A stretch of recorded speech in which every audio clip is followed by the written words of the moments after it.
Guys, good morning. Happy New Year once again. I hope everybody has kicked off for the new year. As for me, I've kicked off for the new year. So this is our soap production. I just want to do the introduction before today's class is on soap, liquid soap making. So let me introduce the ingredients we are going to use in this video. So now we have number one is nitrosol, right? This is how it is. We set that aside. Number two is caustic. Then number three is two items. You have sulfonic and you have desapol for number three. Then number four is SLK, which is equally you can equally call it rice, because it has this rice nature. So but it's the fastest to dissolve whenever you soak them. So number five is soda ash. Number six is STPP. This is number six, STPP. So you soak these three together at once. So number seven is foam booster. As the word implies, it boosts up the soap. So when you put a little, everywhere will be full of foams. Number eight is your perfume. You use it any fragrance you want to. But when you want to do this perfume, you need to mix it with water to be able to boost it out.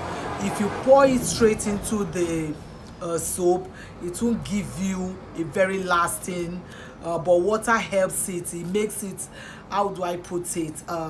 It makes it work better, right? So number nine is the coloring. So this is just like this Globacom color, right? Lemon green. So I like using that color. It comes out fine. Even if you have to sell it, you put it in your white jerry can, it's very captivating with this color. So I mostly use this color, but you can choose any other color. There are different colors there. So these are the mixtures of the colors for that particular demand or that particular color that I want to use. So now to get this done, we will need to turn this. This is just like, when you're turning your semo, you put water, you turn it, but you don't keep it for long, because once you keep it for long, it will start having lumps, it will tangle. So it is when you're ready to make the soup, you go for this as soon as these ones are dissolved. So I'll better say that you soak this any amount you want to use, but I don't like using much of this because it fades clothes. This is caustic soda.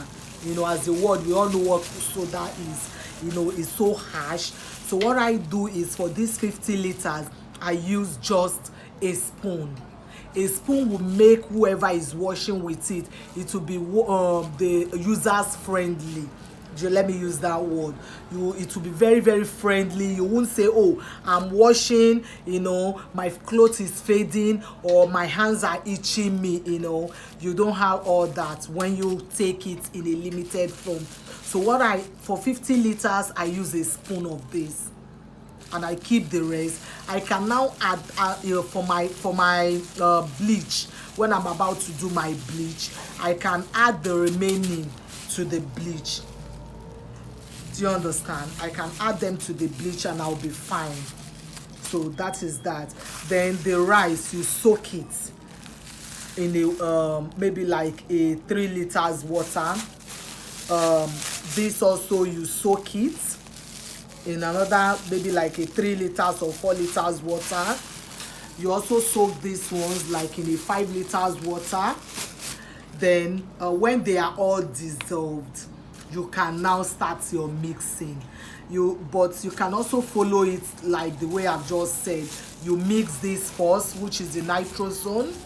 When you mix the nitrosone, you add you add the caustic soda, the dissolved one, you add it into the water. Once you add it, you see a change. It gives it, it's just like a thickener. You know, when we are cooking soup and we say, oh, cocoyam is like a thickener, so this caustic soda is like a thickener to this soup.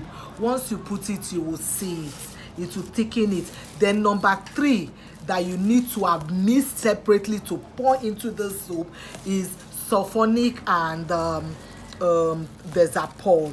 These two, you mix them together, then you pour them, the mixture that the aftermath of your mixture, you pour it into the existing bowl where you're mixing this whole soup together. Then number 4 is the rice. The rice dissolve very fast. If you mix it now, you can use it now. So, but any other one, you can just give it like 3 to 5 minutes and you try to turn it, it will dissolve in the water. So you pour this also. This is number 4. This next step of it is number 4. You pour it into the water. Then number 5, this also dissolves very fast, but not too fast like rice. So you also pour it in and turn. Then you pour this number 6.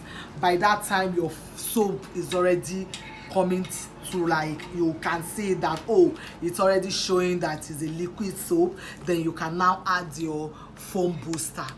You can add your foam booster, right? So once you add your foam booster, the next step for you to go is to mix your coloring with water. And you can equally, while you're mixing that coloring with little water that you want to add to it, you know, for it to come out well, you mix the coloring. You can now add that same water, you add your perfume inside it. Once you add them, mix them together, your soap is made just like that. But then once you have done it, turn it, and you feel okay, you've added the, you know, like it's 50 liters, you've added like a 50 liters water, right? You've added like a 50 liters water. All you now need to do is cover it. Please don't start selling that day. If you sell that day, you make a little bit of loss. Or if those are for the business people, because okay, maybe because my concept this year is to teach those that want to do little business, you know, they can start up with this. So you cover it and allow it cook. We call it like, let it cook. In Yoruba, they call jino. You know, you cover it, and by the next day, if you turn it, you can still see that you need, oh, it's thicker than what I want. You add a bit of water. But when you give it to the person, maybe selling it in this kind of whatever, by the time it will get to that person's place, it will be extremely thick by the next day, and you'll be running loss as the person that supplied the soap. So that is just it. So we meet in the other video where I'm going to show you how I do my mixing and the aftermath. Thank you.